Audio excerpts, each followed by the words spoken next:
Hi, welcome to this video on proportions in linear equations. So we're going to be looking at some tables of values and we're going to be graphing them and considering the relationship between the x and the y variables, and then we're going to look at proportionality within that.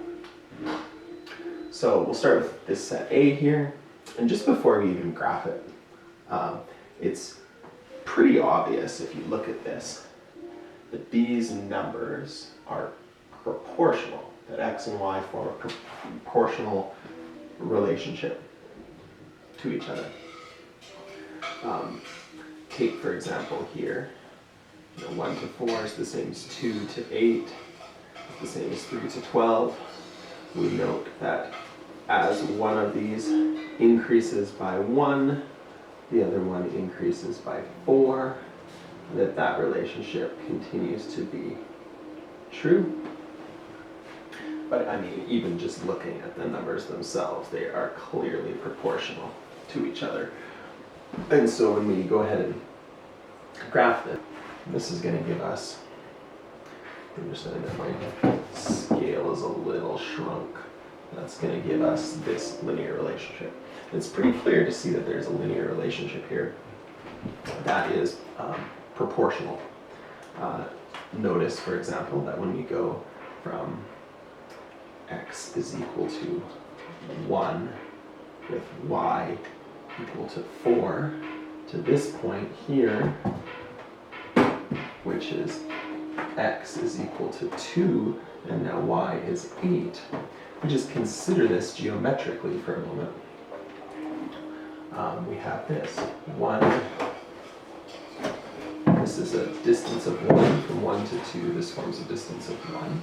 And then from 4 to 8, this forms a distance of 4. And so we get a very obvious, I'm trying to draw this proportional, we get a very obvious kind of a slope here. That's a 1 to 4 slope. And we can see the same ratio in our rate of change.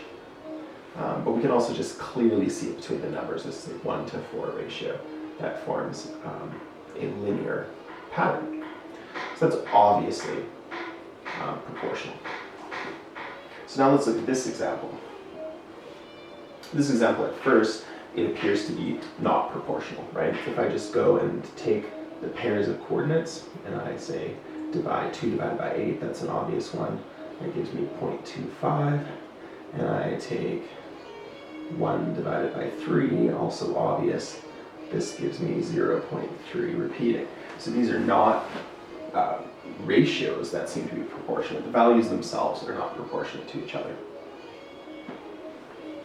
Unlike in this case, 1 divided by 4 is 0.25, 2 divided by 8, 0.25, 4 divided by 16, 0.25. These have a consistent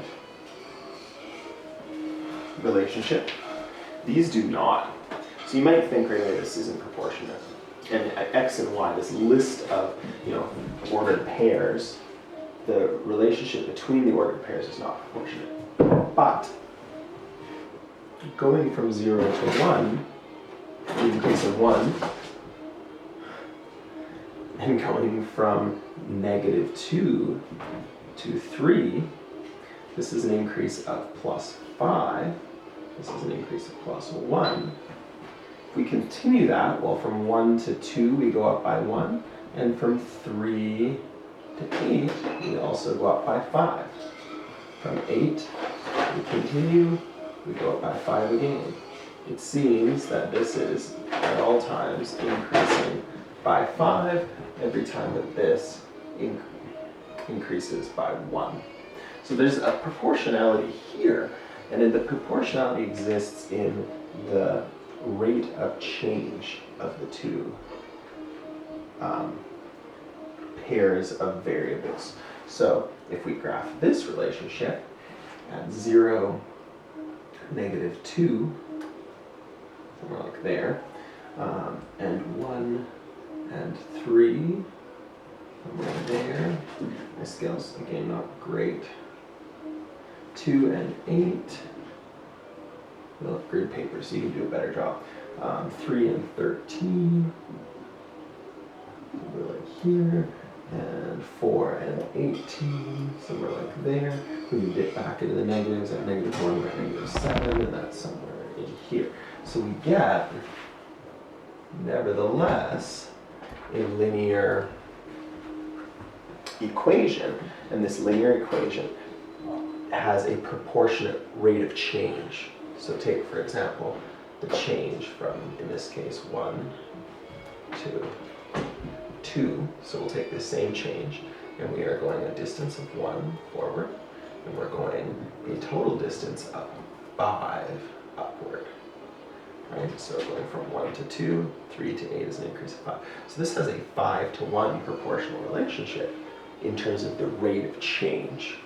The actual coordinates are not proportionate to each other in the list, but the rate of change is proportionate. And so if we consider this graph, let's actually look at the first graph, for example. First, we're going to return to it.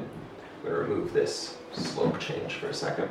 And if we were going to make an equation for this graph, right, so if we're going to predict what y is equal to, and we look at our list, well, it appears true that y is always 4 times bigger than x is. So this would be our equation for this, y is equal to 4x. And I'll just remind you of that 4 to 1 ratio.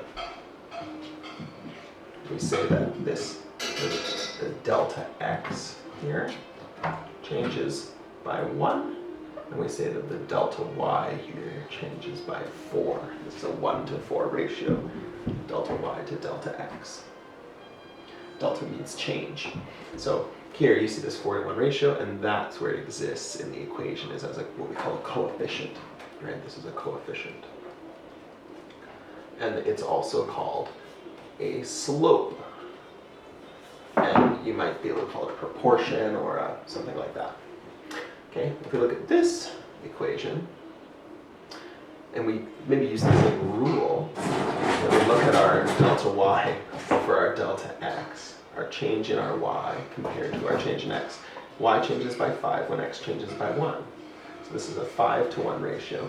And let's put a 5 here for our slope or our coefficient.